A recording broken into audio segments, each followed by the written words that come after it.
2 out of 10 ng mga Filipinos, adult, are in pre-diabetic stage.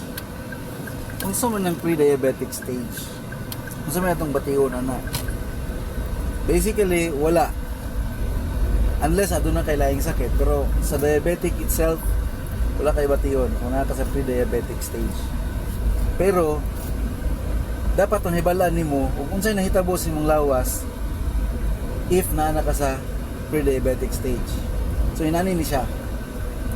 Kani nga to ang pancreas, mo ni siya ang nagaproduce sa tuwa og insulin.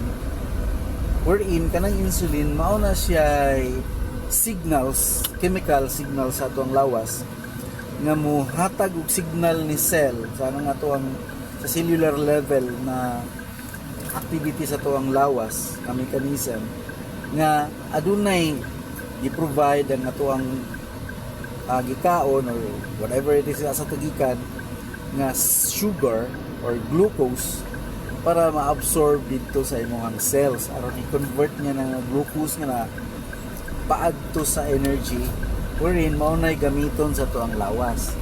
Now, in pre-diabetic stage, ang nahitabo diha is that si insulin nagsige na siya nag-pump up ug maayo ang iyang production ug so ba nag full blast and overproduction na siya sa insulin. Aron maapas niya nga ma-level out ang imong sugar. Now, pag naana ka sa pre-diabetic stage, ang imuhang pancreas nag-overproduction, mura siya og kanang machine bitaw sa planta nga walay hunong-hunong, sige na siya og produce. And eventually, kung magpermanente na siya, moabot yun ang panahon, musugot ka sa dili, mag-breakdown na siya nga system.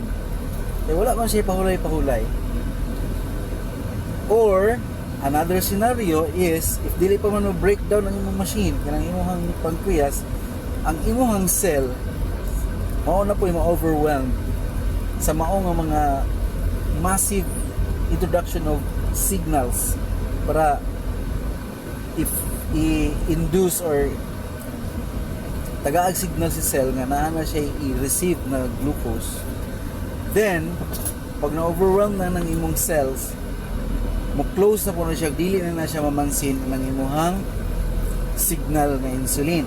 So, mao na siya nga stage ang ginatawag na insulin resistant or tolerance.